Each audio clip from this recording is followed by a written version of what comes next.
She see money all around me. I look like I'm the man. Hey guys, welcome back to my channel. My name is Jayla Mitchell, also known as Natural Rain, and I would love it if you would go down there and subscribe and then click that notification bell so you don't miss my new uploads. Today I'm going to be sharing with you a couple of my tips as to how I combat breakage so that I can make sure that my hair is growing and that I'm seeing the growth. That's the key right there, that I'm seeing the length. So I know right now my hair has quite a bit of shrinkage going on, so I'm going to just show you how long my hair is so we can just go ahead and get that out the way. Also, I have layers, so I don't know which layer is the right layer to pull, but yeah. Okay. Ugh. Here we are. There we go, right there. So you know, I've been able to retain quite a bit of length. There was a point in time that I thought my hair just didn't grow past a certain length and that was all I was gonna get, and I should just be thankful for what I had because genetics had already counted me out and said this wasn't the move for me.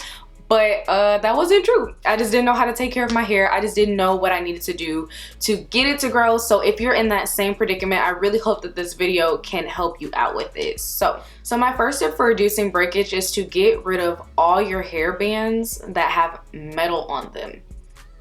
It literally just pulls out your hair, and it pulls out it's sneaky. It pulls out your hair little by little, but you know when you see your hair wrapped around the hairband and like you see it just, I don't know how to explain it, and I can't show you because I haven't used a metal hairband in so long, but I could literally feel it pulling out my hair when I took it out. So I have a couple options because I always think it's better when people can not just tell you what you need to stay away from, but tell you what you should be going towards. So I'm going to show you guys the type of bands that I use in my hair and like basically what I think about them. One thing you can use, and I think it's better for natural hair, is you can use a headband.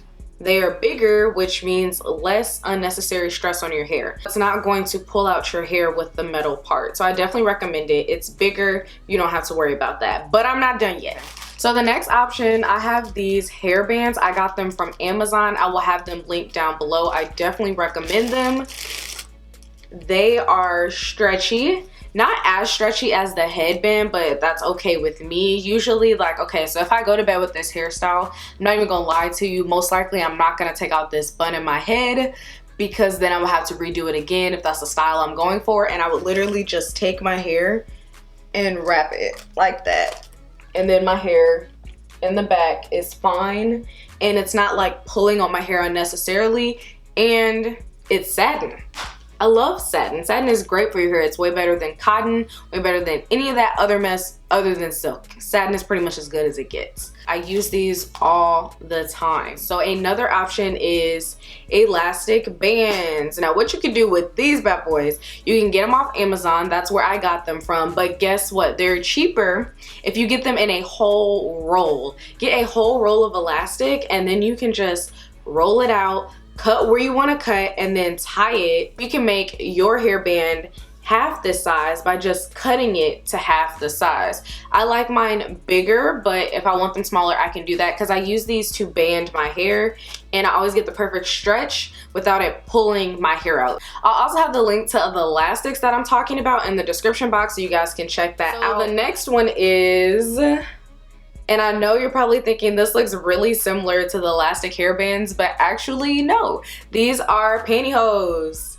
I cut them. So these are like one of my fave things to do because it's so cheap. You just go, you buy pantyhose and you can make a ton of these. If you guys want me to make a video on how I make these hairbands out of pantyhose, I will definitely let you know.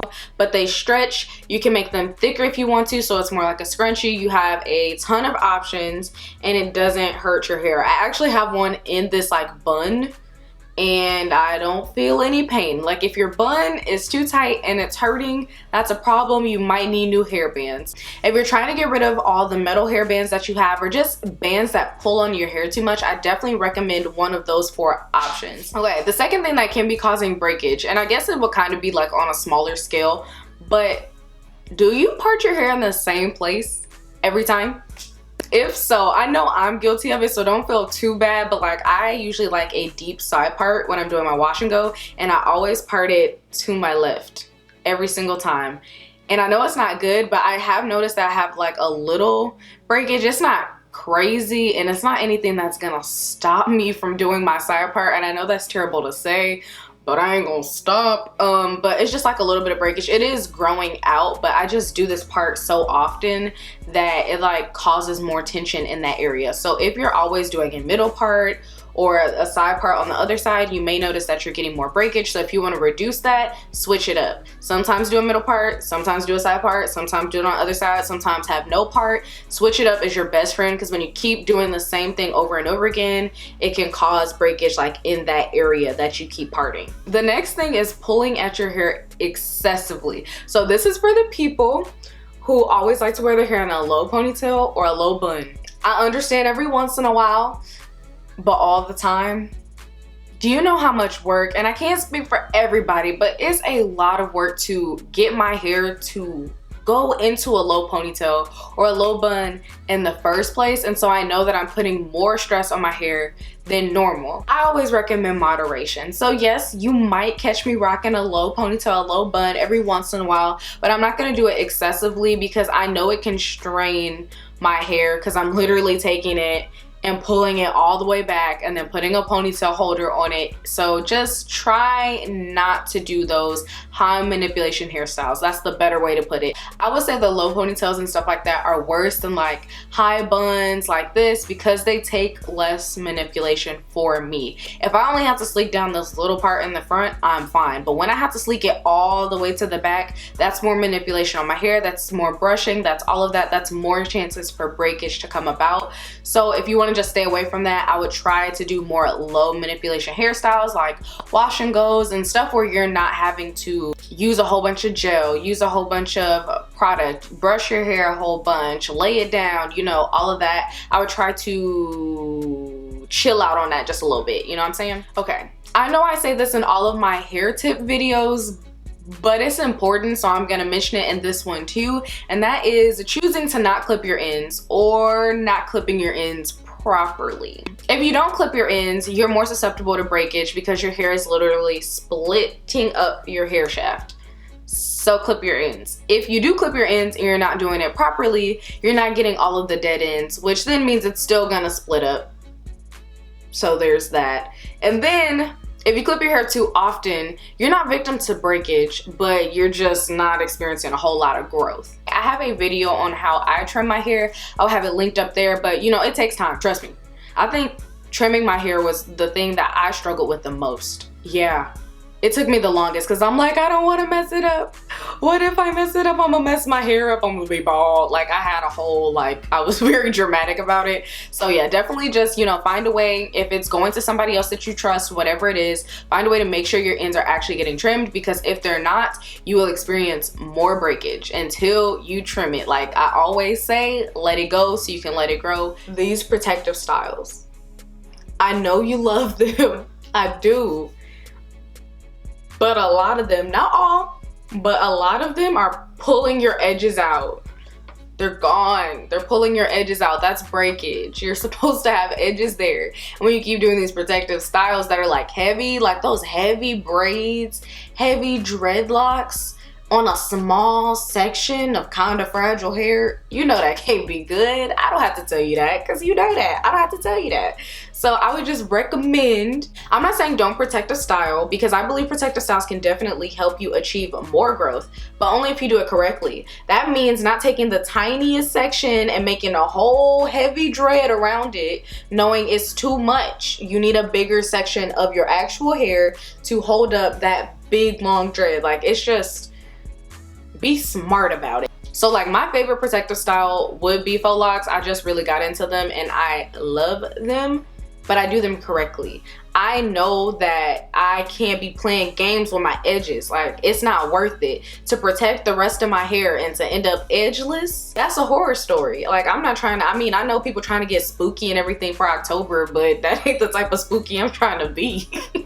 If it's causing those little bumps, so like sometimes when your hair is being pulled like excessively, it can cause irritation and you can get like those hair bumps. That's a sign. But honestly, you should feel it way before you get those hair bumps. You should feel that, okay, some breakage might be going on. My hair might be giving up. I might be losing some hair, because it should hurt. Like, if there's something that is too heavy holding onto your scalp, it should hurt. And that's when you need to know, oh, Maybe I need to redo something. Maybe I need to take it all the way out. Like, what are your edges worth to you, sis? What are your edges worth to you? Because I can't tell you. But for me, losing all my edges for a protective style, it ain't never been the move. Not ever. Okay, so another thing with breakage is friction. Friction is not your friend. This is why I don't use regular towels. Regular towels are terrible. They're cotton. You're rubbing to make it dry or whatever.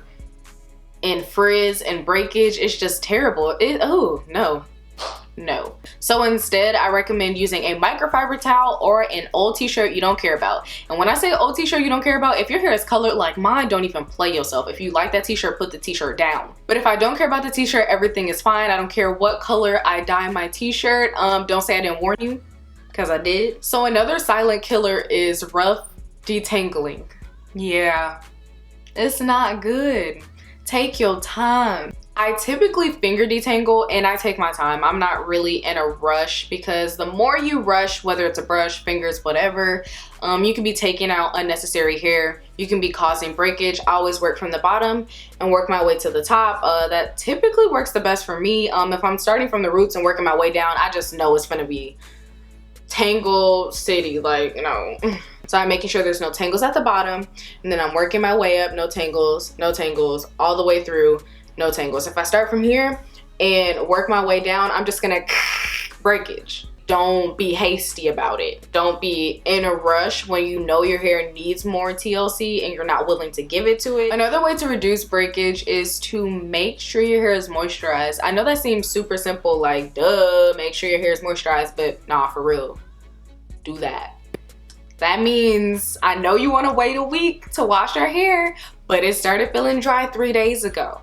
So that means going ahead and washing it again and adding in that moisture. People ask, like, if you wash your hair more often, doesn't it make your hair more dry? Yes and no. Yes, if you shampoo your hair like really thoroughly every single time and you use like a sulfate shampoo, that can be very drying for your hair, so I wouldn't recommend that. But if you're washing your hair more often, like twice a week or something like that, that is completely fine. Just try to like incorporate co-washes, or just try not to shampoo every single time, because that is where it can be super drying. So let me break this down. Water is moisture. Moisture is water for your hair. Your water your water loves hair. Your hair loves water. Okay, so you're not doing your hair a disservice by making sure that it is moisturized with water, and also whatever conditioner, blah blah blah. If your hair is feeling dry, if it's feeling brittle, it's about right around there that it says I'm done. It quits, it packs up, and it breaks off. So I really hope you guys enjoyed this video, and if you did, don't forget to give it a thumbs up and also subscribe down below, and I will see you guys in my next video. Bye guys.